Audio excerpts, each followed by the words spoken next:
Assalamualaikum warahmatullahi wabarakatuh. Perkenalkan, saya Noval Ilham Arfiansyah dengan NIM 22030174081 dari kelas Geometri Transformasi 2022C. Di sini saya akan menjelaskan tentang teorema 2.4 yaitu isometri mempertahankan besar sudut dan teorema 2.5 isometri mempertahankan kesejajaran. Baik, sambil mengingat kembali definisi 2.2 yaitu definisi isometri, transformasi T merupakan suatu isometri jika dan hanya jika untuk setiap pasang P dan Q memenuhi P aksen Q aksen sama dengan PQ, dengan P aksennya transformasi dari titik P dan Q aksennya sama dengan transformasi dari Q. Jadi untuk sebarang P dan Q ada dua titik, setiap pasang titik P dan Q memenuhi P aksen Q aksen. P aksennya adalah hasil transformasi dari titik P. Ini misalkan P aksen di sini. Kemudian Q aksen hasil transformasi dari titik Q. Misalkan di sini. Nah, isometri jika dan hanya jika P aksen Q aksen, jadi jarak dari titik P aksen dan Q aksen yaitu hasil transformasi dari titik P ke titik hasil transformasi Q, jaraknya ini sama dengan jaraknya titik P dan titik Q yang sebelum ditransformasikan. Oke, sehingga untuk membuktikan teorema 2.4, isometri mempertahankan besar sudut. Nah, karena di sini mempertahankan besar sudut, kita memerlukan sudut. Jadi, satu, ambil sebarang sudut. Misalkan sudut PQR. Karena sebarang bebas, kita namakan PQR. Dengan sudut PQR ini gabungan dari ruas garis PQ dan ruas garis QR. Ini premis. Gabungan PQ, ruas garis PQ dan ruas garis QR, berarti titik sudutnya ada di titik Q. Selanjutnya, kalau misalkan di sini ada 3 titik ya untuk membentuk sudut, ada P, ada Q, ada R. Nah, kita mendapatkan hasil transformasi dari masing-masing titik. P aksen sama dengan transformasi dari P, dari titik P. Selanjutnya Q aksen merupakan hasil transformasi dari Q. Kemudian R aksen hasil transformasi dari titik R.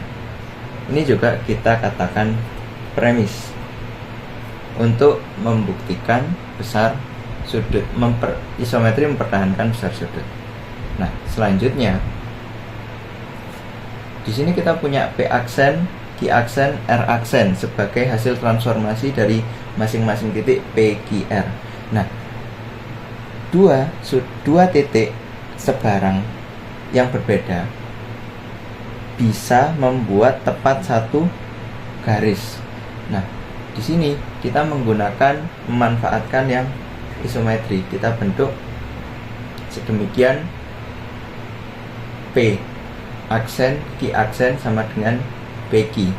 Jadi dua titik P aksen dan Q aksen ini menurut isometri maka panjangnya akan sama dengan jarak dua titik yang sebelumnya belum ditransformasikan. Jadi P aksen Q aksen sama dengan PQ. Kemudian kita juga punya Q aksen R aksen sama dengan QR. Ini didapat dari langkah 2 definisi isometri. Selanjutnya, karena kita sudah punya PQ QR dan juga P aksen Q aksen R aksen yang belum QR. Jadi kita akan konstruksi PR ruas garis PR dan ruas garis P aksen R aksen. Ini yang belum kita punya konstruksi. Untuk apa ini?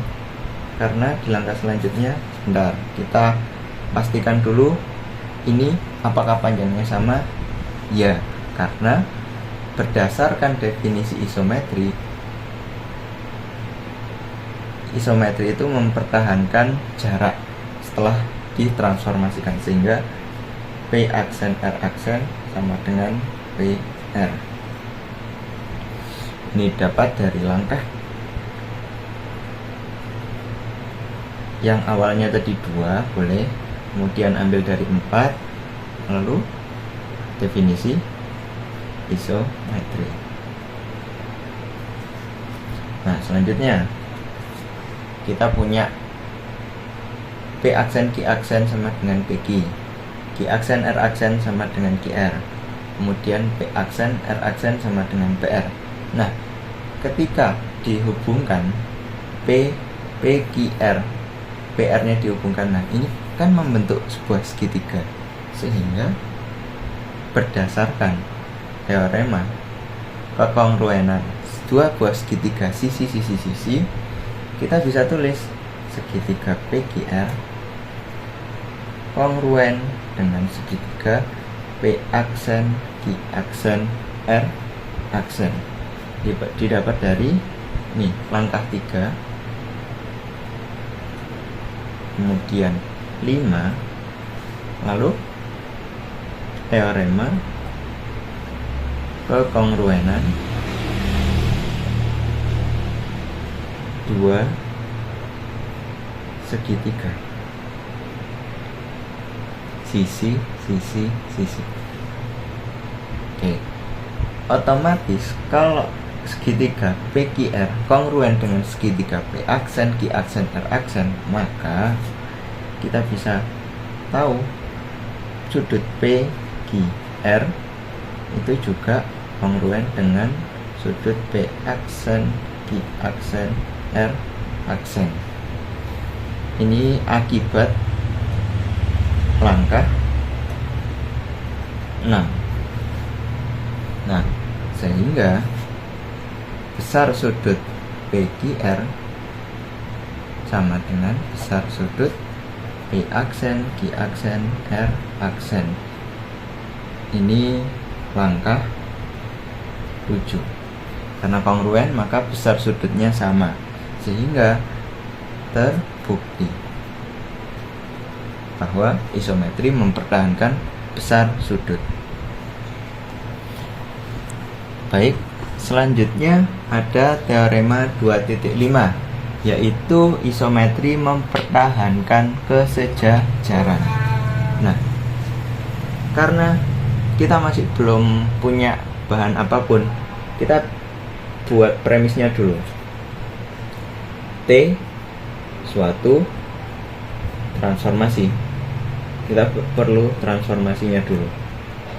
Kemudian kita juga butuh, karena berbicara tentang kesejajaran, maka kita memerlukan dua buah garis. Jadi kita tulis L sejajar dengan M. Ini premis. Kita tulis premisnya dulu. Selanjutnya, jika kita berbicara garis juga bisa ditransformasi, maka kita akan buat premis lagi. L aksen itu hasil transformasi dari garis L, seperti itu. Kemudian M aksen juga hasil dari transformasi M. Ini premis lagi. Nah, karena kalau tidak menggunakan pengandaian kontradiksi, maka kita akan kesulitan untuk membuktikan teorema 2.5. Kita harus menggunakan pengandaian. andaikan bahwa L aksen tidak sejajar dengan M aksen. Ini kita tulis premis tambahan.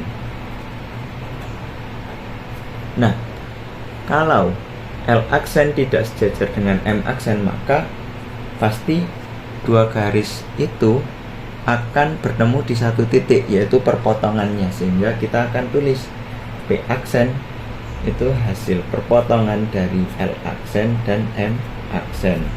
Ini akibat dari langkah 3. Selanjutnya, P aksen ini karena hasil dari transformasi, sehingga P aksen ini itu transformasi dari P. Ini dari langkah 1, karena P aksen include di L aksen dan M aksen, jadi pasti mengalami transformasi yang langkah pertama, dan juga bagian dari langkah kedua, karena yang kedua ini kan garis, sedangkan titik kan bagian dari garisnya. Oke, lanjut. Yang keenam, kalau P aksen hasil perpotongan dari garis L aksen dan M aksen, maka kita bisa tulis yang ini tadi, P aksen sama dengan hasil transformasi dari P. Nah, maka P itu terletak pada L yang awalnya tadi, dan P terletak pada M. Ini diambil dari langkah 2 dan 4.